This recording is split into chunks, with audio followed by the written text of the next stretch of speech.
Zack Zilla.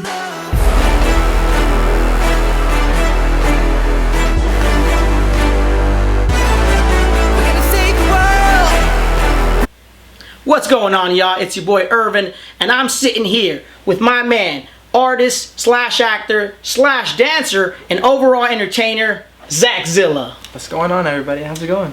What's going on, brother? How you doing? Man, I am breathing. I'm alive. I get to do what I love to do. Nothing better than that. That's a great thing to say, man. Yeah, man. Because it's been a rough year, and overall, we need some entertainment. We need somebody like you to continue to entertain us. I appreciate that because, like, yeah, it has been a rough year, but, you know, the best thing is, like, for everybody, it's been self-improvement. It's very funny because I saw this Disney short film that they did, and it really just showed you have to appreciate life. This year has been something that we all were not expecting at all. We all had our New Year's resolutions that we were going to all promise ourselves to do. But this year we were forced to do what was important, which is love ourselves. As funny as time works, it's the beginning of a new decade. And it's for us to rethink about how we are going to approach life and attack it. I agree. And speaking of life, man, you've had quite the journey. You started off as a Disney NBT. How has that basically prepared you today? I crash landed into Tampa, Florida from Planet Z, because that's where I'm born and from. And when I moved out here to Los Angeles, I wanted to, you know, pursue the love and craft of entertainment. I'm looking at the people like Kiss and Prince and MJ. I really wanted to do something just different. And when I got into Radio Disney, it was the very first time I got to be impacted by just the human spirit and how people are with being impacted by just music and finding somebody that they love and care, and then seeing people sing my songs back to me, which was amazing. Crazy experience getting to tour around the US and getting to meet people that supported me and loved my songs. But I was 14 at the time, and there was a lot of hatred and judgment that I couldn't take and I didn't understand. And as short as it was, it felt very quick, even shorter than the 5-6 months that it was a part of. It was a competition, so you're always on the edge of your seat. The growing process started right when it all ended because I didn't continue to be a Zach Montana. I wanted to create something new, and after all that began, I shut everything off. No Twitter, no Instagram, no nothing.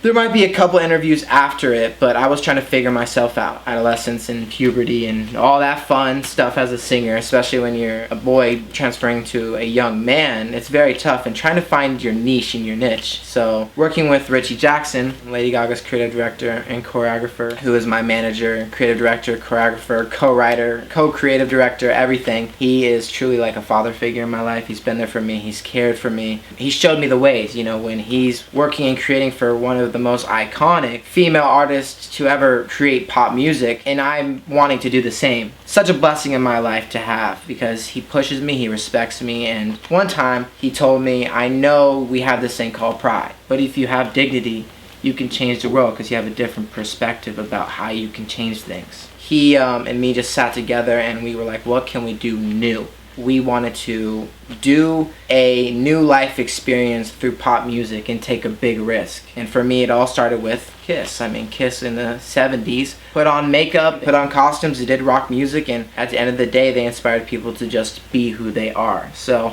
Radio Disney was a great power punch to just initiate everything and just to really make a statement that this is really truly what I want to do. Now, speaking of music, who are some of your biggest inspirations? Biggest inspiration, you got Kiss, you got Daft Punk, you got Beethoven, obviously Lady Gaga, NSYNC, Janet. I mean, those are very much big inspirations to me that I've always just loved so much. I mean, even Biggie Smalls and Tupac, you can't get better than that. So I think those are my inspirations. Aside from music, Zach, I know you're an actor as well, so what's going on with that? Are you still pursuing a career in acting? We've got some things heating up within Zack Zilla and acting and all that fun stuff. That's what I'll say for right now. Any chance we can see you in a Billy Ray Cyrus video again in the future?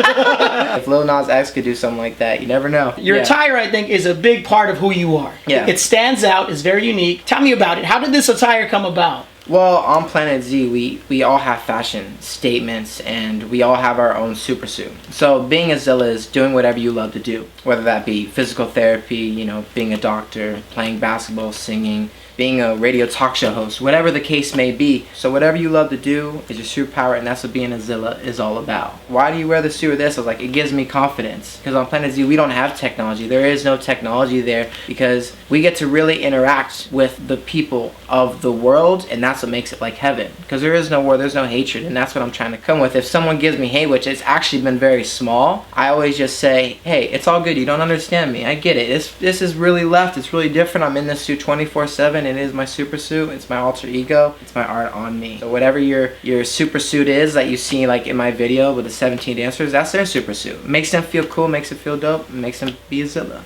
How do you actually get to move around in that attire? Is it uncomfortable or can you move okay? If it was uncomfortable, I would not be in it. You know, this is what makes me feel like I could be me. And people want to ask the questions because maybe they're looking to find who they truly are. And when they see me, they're like, what are you, a Power Ranger, a Stormtrooper, a Transformer? Like, what is this? And I go, no, it's just me. I'm about risk taking and going left, going different. I totally respect the attire. I respect everything you stand for. Thank you. And I want to talk about your music now. I know you just dropped a new single. Yeah. We Are Saving the World. Yeah.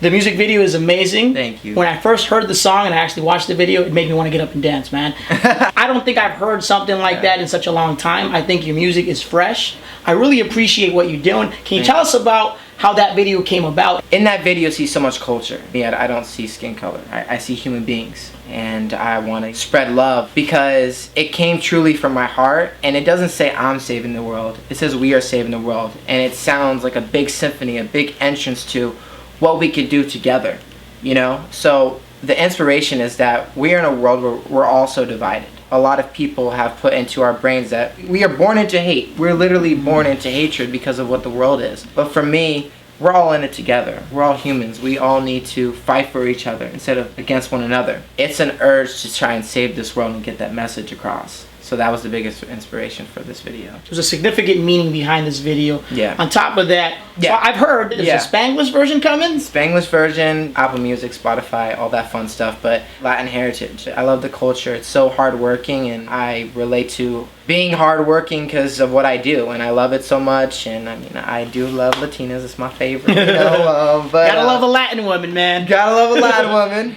But no, I think for me, I just want to expand the horizon with, you know, this song because it's so universal. And for me, you know, growing up in LA, it's so Latin out here.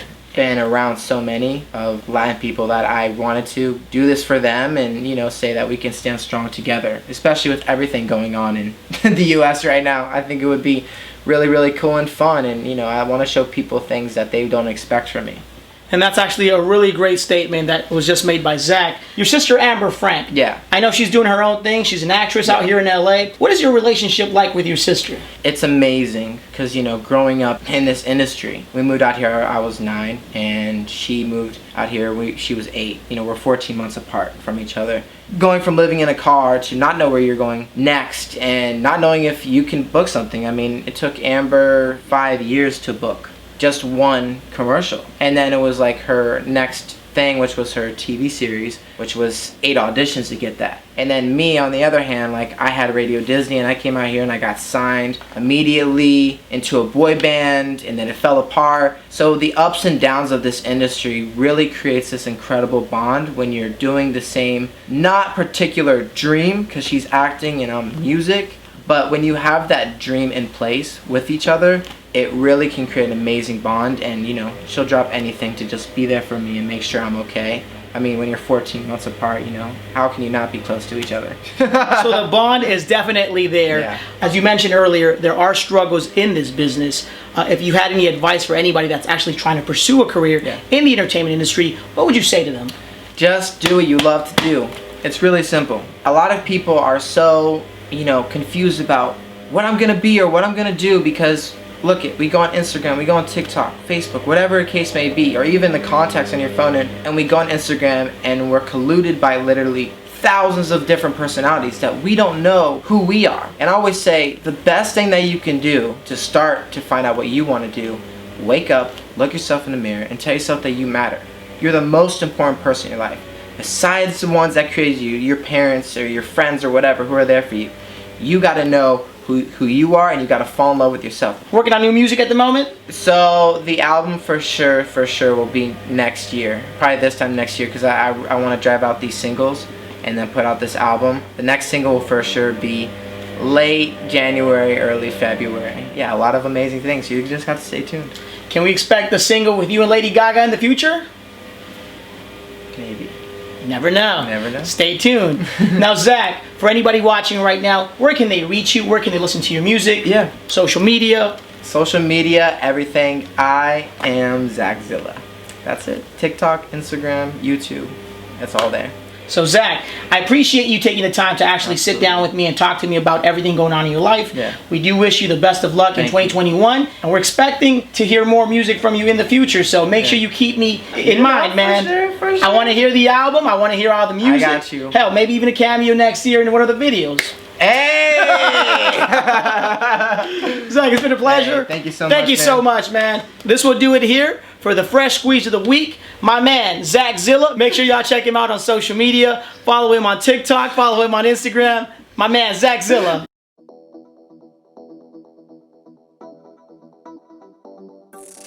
Zack Zilla.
Zack Zilla.